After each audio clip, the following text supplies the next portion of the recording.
কালিয়াগঞ্জ ব্লকের মুস্তাফানগর অঞ্চলের স্বনির্ভর গোষ্ঠীর কাজকর্ম পরিচালনা করা মহিলা সংঘের অফিসে তালা মেরে বিক্ষোভ দেখালো সংঘের মহিলারা। সংঘের মহিলাদের অভিযোগ, গত 24শে মার্চ কালিয়াগঞ্জ ব্লকের 8টি অঞ্চলের স্বনির্ভর গোষ্ঠীর কাজকর্ম পরিচালনা করা মহিলা সংঘের পদাধিকারী নির্বাচন সভা অনুষ্ঠিত হয়, কিন্তু সেই সময় সঠিকভাবে নির্বাচন হয়নি। বিগত দিনে যারা দায়িত্বে ছিল তাদেরকেই দায়িত্ব দেওয়া হয়। বিভিন্ন নির্বাচন হয় 5 বছর অন্তর, কিন্তু সংঘের 10 বছর ধরে যারা দায়িত্বে আছে তারাই বসে রয়েছে।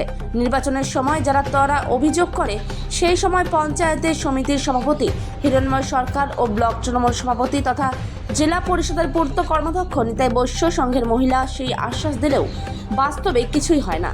তাই তারা বাধ্য হয়ে শনিবার সংঘের কার্যালয়ে তালা মেরে বিক্ষোভ দেখায়। সংঘের করে তালা মারলাম।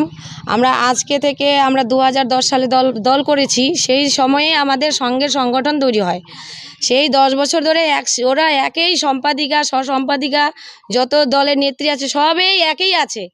গ্রামে যে মেম্বার প্রধান হয় সেটা 5 বছরে ওটা ভোট হয় কি না, তো এটা তো ভোট হওয়া উচিত ছিল। ভোট ইলেকশন যা হয় যেটা করার সেটা তো করতে হবে।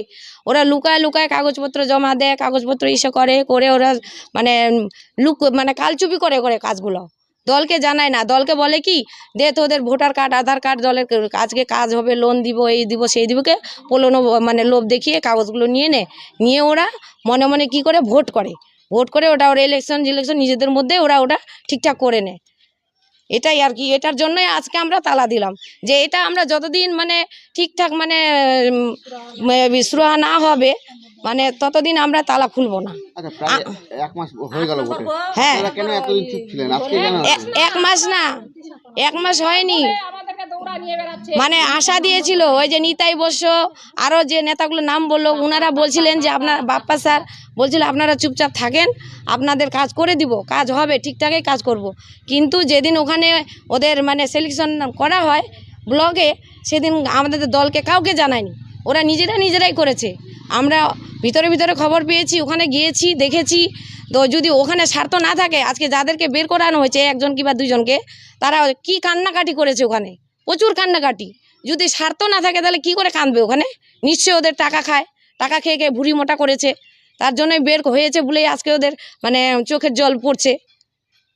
আর কিছু বক্তব্য? এখন কি চাইছেন? আমরা চাইছি আবার নতুন করে সিলেকশন করা, ভোট গঠন করা হোক।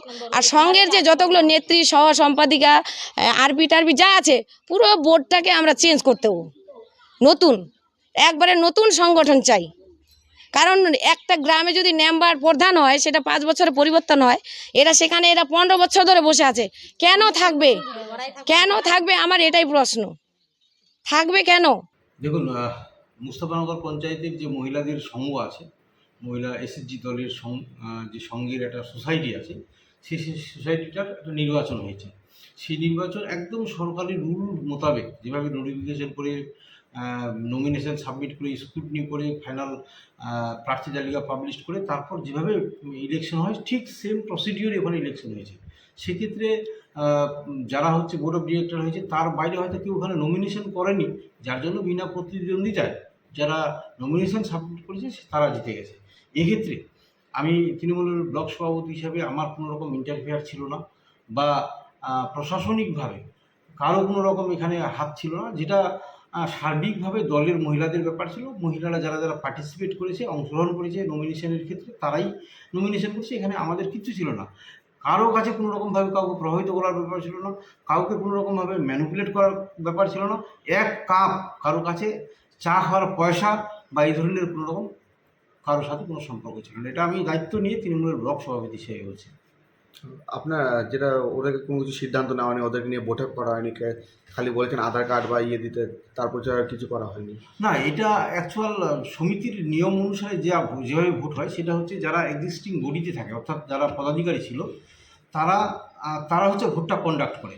তারা তাদের নিয়ম অনুসারে কীভাবে খবর দেওয়া বা কীভাবে তাদের যে এই নির্বাচনটাকে বিভিন্ন জায়গায় প্রচার করা, সেটা যেভাবে সরকারি নিয়ম আছে হয়তো তারা সেভাবে করেছে।